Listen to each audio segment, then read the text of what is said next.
I still remember the smell of smoke that night. It clung to my skin for days, no matter how much I scrubbed. When I close my eyes, I can still see the orange glow swallowing the only place I ever called home. The fire started just after midnight silent at first, like a whisper that grew into a scream. By the time I realized what was happening, the curtains were already burning, and the air was thick with heat and panic. I don't know what burned faster, the wood or my memories. Every photograph, every letter from my husband who died too young, every drawing my daughter made in school gone within minutes. I stood on the street, barefoot, trembling, holding nothing but a blanket that a stranger had thrown over my shoulders. People watched. Some took pictures. No one spoke. The firemen said it was an accident. Old wiring, they called it faulty and forgotten. I nodded, but inside, I wondered if maybe the universe had simply decided that I'd held on long enough. Maybe it was telling me it was time to let everything go.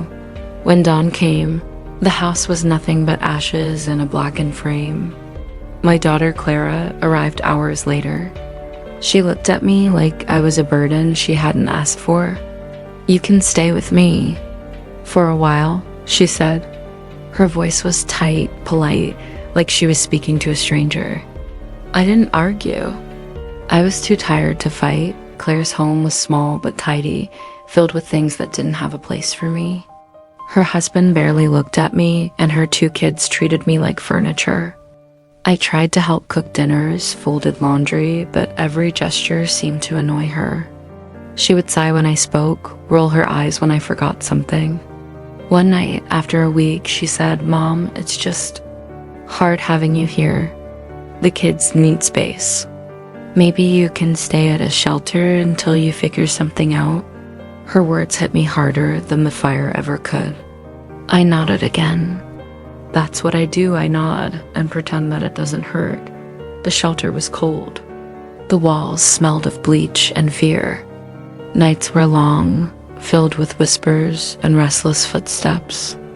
I tried to sleep, but my mind kept replaying Clara's voice and the sound of crackling wood. I thought of my son, Daniel, the boy who never got to grow up. He was 12 when he vanished.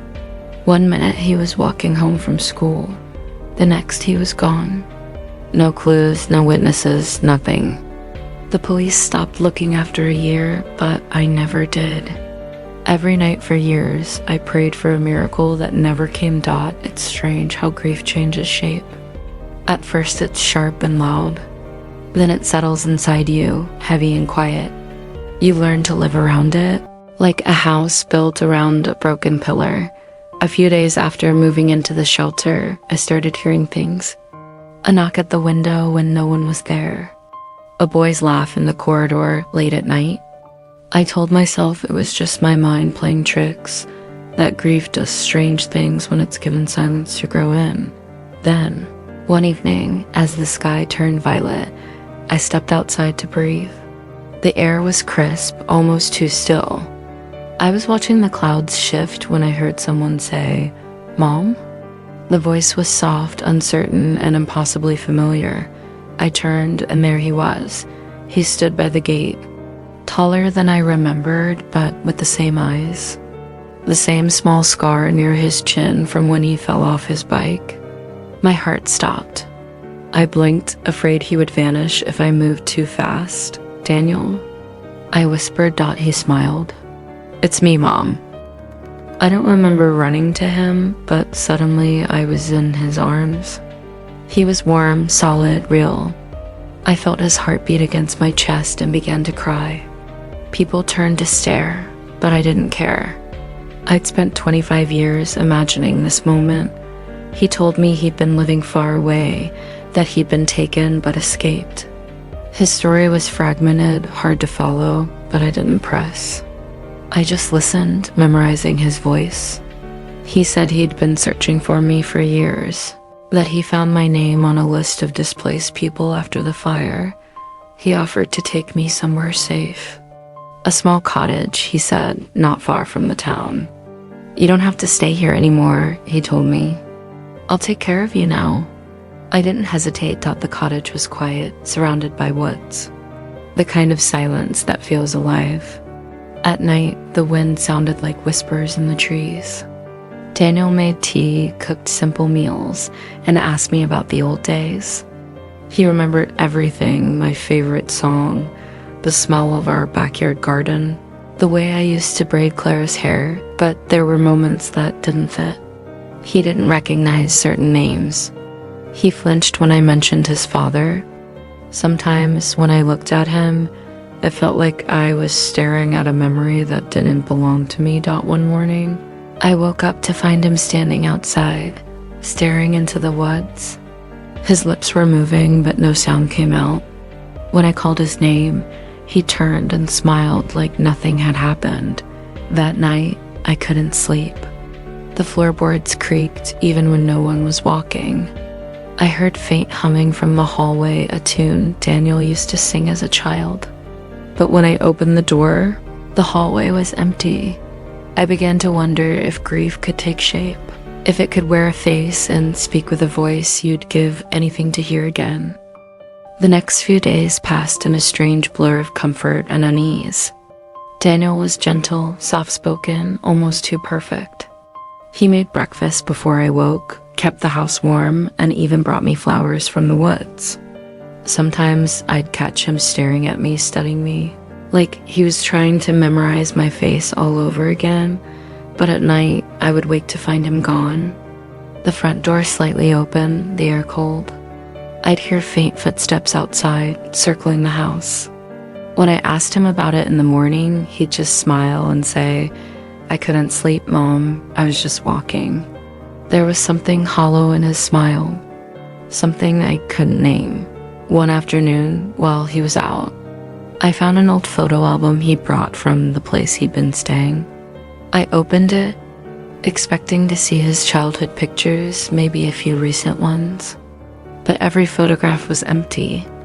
I mean, truly empty rooms, parks, doorways, but no people. Like someone had erased them. When I asked Daniel about the photos later, he said he didn't remember bringing any. His voice trembled when he said it. That night, I dreamt of fire again. The same roaring sound, the same choking heat. Only this time, I saw Daniel inside the flames, reaching out to me. I woke up screaming. He was there beside my bed, holding my hand, whispering, "It's okay, Mom, it's just a dream." But his hand was ice cold. I tried to tell myself it was exhaustion, that after losing everything, my mind was making ghosts out of grief. But the unease kept growing. One morning, I decided to visit my daughter, Clara. I hadn't spoken to her since she asked me to leave. Daniel insisted on driving me, saying he didn't want me traveling alone. The car ride was quiet at first, then he asked, "Do you miss her?" I nodded. "She's my daughter." He looked out the window. "She left you when you needed her most." I didn't respond. There was something in his tone, anger, resentment, that didn't sound like Daniel at all. The real Daniel had adored his sister. He would have never spoken that way about her. When we reached Clara's house, I asked him to wait in the car. She opened the door reluctantly, surprise flashing across her face when she saw me. Her expression softened for a moment, then tightened again. "Mom, are you okay? You look tired." I told her I was staying with Daniel now. Her face went pale. "Daniel?" She repeated. "Mom, what are you talking about?" "My son," I said, smiling through tears. "He came back. He found me at the shelter. He's been taking care of me." She stared at me for a long time, her lips trembling. "Mom, Daniel's dead." The words cut through me. "No," I whispered. "He's alive. He's outside. Come see." She shook her head, eyes wet. "Mom, Daniel died 25 years ago. They found his remains a few years after he disappeared. I didn't tell you because you weren't ready." I stumbled back. "No, you're wrong. He's right there, in the car." I turned toward the street. The car was empty. My breath caught in my throat. I looked around wildly, but Daniel was nowhere in sight. The air felt heavy, pressing down on me. "Mom," Clara said softly, reaching for me. "You've been through too much. You lost the house, Dad, Daniel. Everything. You need help." I pulled away from her, my heart racing. "No, you don't understand. He's real. He's been with me." She looked at me like she was looking at a ghost. I ran out of her house, my mind spinning. When I reached the street corner, I saw him, Daniel, standing under a lamppost, watching me. I ran to him, tears blurring my vision. "Where did you go?" I cried. He smiled. "I told you, Mom. I'll always find you." We drove back in silence. The woods outside the cottage looked darker that night, the trees bending like they were listening. I tried to sleep, but my mind wouldn't stop replaying Clara's voice. "He's dead." The next morning, I went outside and found footprints in the dirt, small ones, leading toward the woods. There were two sets. One looked like mine. The other, I wasn't sure. Inside, Daniel was sitting by the table, humming that old tune again. I asked him where he'd gone last night. He said, "I was with you, Mom. Don't you remember?" His words made me freeze, because I did remember vividly. I remembered waking up and seeing him standing by my bed, his face pale in the moonlight. But the memory felt layered, like something added itself over time. Later that evening, I went into the woods alone. I followed the footprints deeper and deeper until I reached a small clearing. There, half buried under the roots of an old oak tree, was something metallic. I brushed away the dirt and saw a nameplate charred and rusted dot. It was from my old house. When I looked up, Daniel was standing behind me. "You shouldn't have come here," he said softly. His voice didn't sound like his anymore. It echoed hollow, distant. I wanted to run, but my body wouldn't move. He stepped closer. "You wanted me back, didn't you, Mom? You wished for me every night." Tears filled my eyes. "I did." He smiled, a sad, almost human smile. "Then why are you afraid of me now?" I couldn't answer. The air felt wrong, heavy with something I couldn't name. That night, I locked my bedroom door for the first time. I could hear him pacing in the hallway, humming that tune, whispering words I couldn't understand. And through the window, beyond the trees, I swore I saw a shadow watching the house. For the next few days, the cottage felt heavier, like the air itself had thickened. The silence wasn't peaceful anymore. It was expectant, as if the walls were waiting for something to happen. I tried to go about my days normally, cleaning, cooking, pretending everything was fine. But Daniel's presence seemed to fill every corner of the house. Even when he wasn't there, he spoke less now. He watched more. Sometimes when I caught his reflection in the window, it didn't match his movements. I told myself I was just tired. I'd lost too much after all. My mind needed rest, not fear. One evening, I found him sitting in the living room, staring at the fireplace. The flames danced across his face, casting strange shadows. "Do you ever think about what happens after we die?" he asked suddenly. His question chilled me. "Why would you ask that?" He didn't answer right away. "Because sometimes I think we don't go anywhere. We just stay where we're needed." I forced a smile. "That's a comforting thought." He turned to me then, his eyes distant. "Is it?" That night, I dreamt of the fire again, but this time, I wasn't watching from outside. I was inside the house, trapped. Through the smoke, I saw a boy's figure reaching out to me, not 12 anymore, but older, almost the same as the Daniel who sat across from me each night. He was calling for me, his voice echoing through the flames. But when I tried to grab his hand, it turned to ash. I woke up gasping. My pillow was damp with tears. When I went to the kitchen for water, Daniel was there, already awake. "Bad dream?" he asked softly. I nodded. The fire again.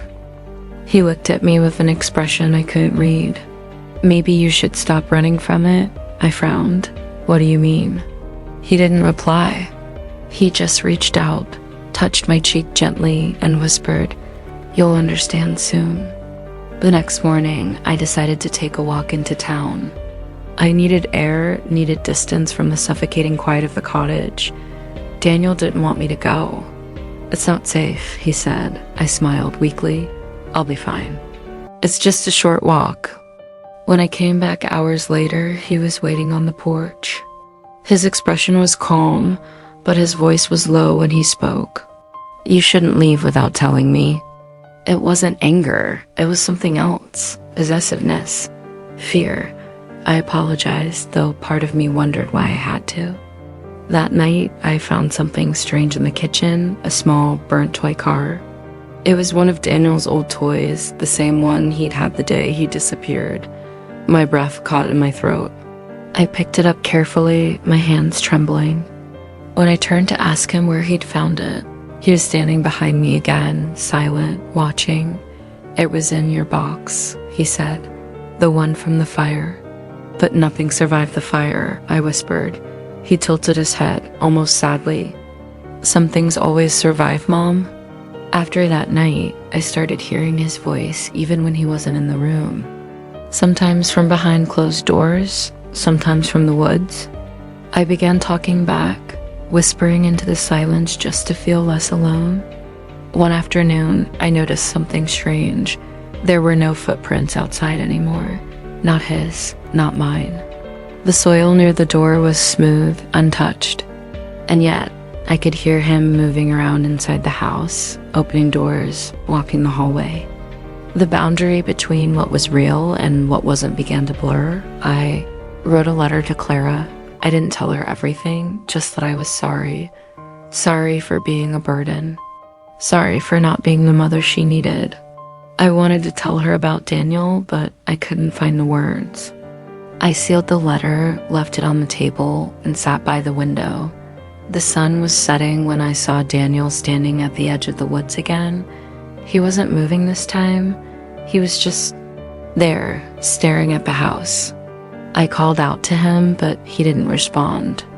Slowly, he turned and walked deeper into the trees until I couldn't see him anymore. That night was the quietest it had ever been. No humming, no footsteps, no voice. I almost felt relief until I walked into his room. The bed was untouched. The window was open, and on the desk there was a single piece of paper dotted said, "You asked for me, Mom. You wished for me every night." And when the fire took everything, I finally found a way back. My heart stopped. The handwriting was mine. I don't remember falling, but when I opened my eyes, it was morning. Daniel was back in the kitchen, making tea like nothing had happened. I wanted to ask him about the note, but the words caught in my throat. Maybe I didn't want to know the answer because deep down, I was starting to understand. Maybe the boy who came back wasn't my son. Maybe he was the part of me that refused to let him go. The next few days passed like a dream I couldn't wake from. Daniel was there, and yet not. He spoke less each day. Sometimes I'd find him standing in the hallway, gazing at old photographs on the wall, ones that had somehow survived the fire. Though I didn't remember saving them.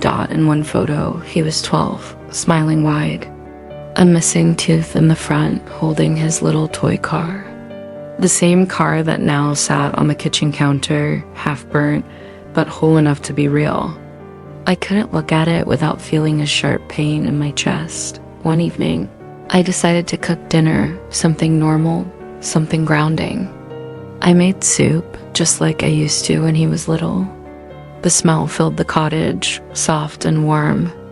Daniel came into the kitchen quietly, his expression unreadable.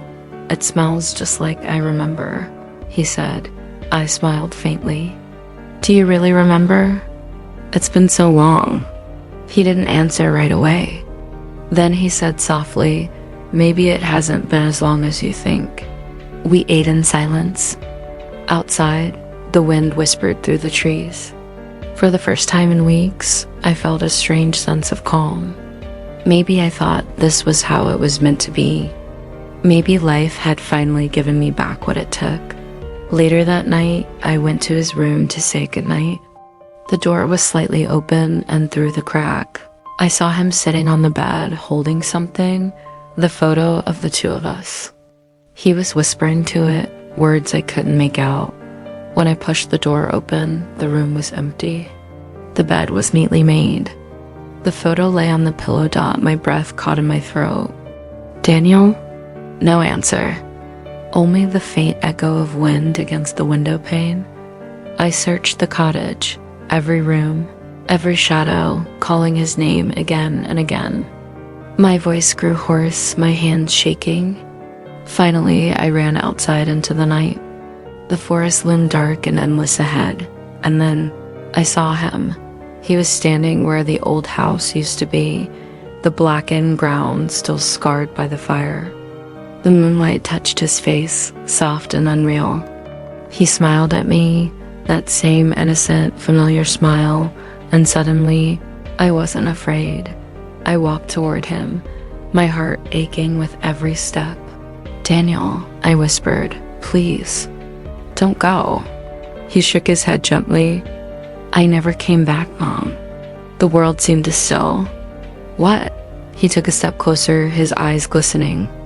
"You called for me. Every night after the fire, you asked for me to come home. So I did for a while, because you needed me." Tears blurred my vision. "But you're here now, aren't you?" He smiled again, so softly it broke me. "I was never really gone in your heart, but it's time for you to let me rest." The wind stirred, carrying the faint scent of smoke and rain. I reached out to touch him, but my fingers passed through the air like mist. The image of him shimmered, fading with the moonlight. "Daniel," I cried, my voice trembling. "Don't leave me again." His voice was only a whisper now, carried by the night. "You'll never be alone, Mom. I'm always here. Just not the way you think." And then he was gone. I fell to my knees on the burned earth, the tears finally coming. Not of despair this time, but of release. The air felt lighter. The silence didn't hurt anymore. When morning came, I went back to the cottage. The toy car was still on the counter. The photo was gone. I made tea, sat by the window, and watched the sunrise. For the first time in years, I felt peace, fragile. Trembling peace, but peace nonetheless. I whispered softly into the quiet, "Goodbye, my son." And somewhere deep inside, I could almost hear him whisper back, "Goodbye, Mom." The light poured into the room, touching the old walls, the scars, the memories. And for the first time since the fire, I let myself smile, because even in loss, love had found a way to stay.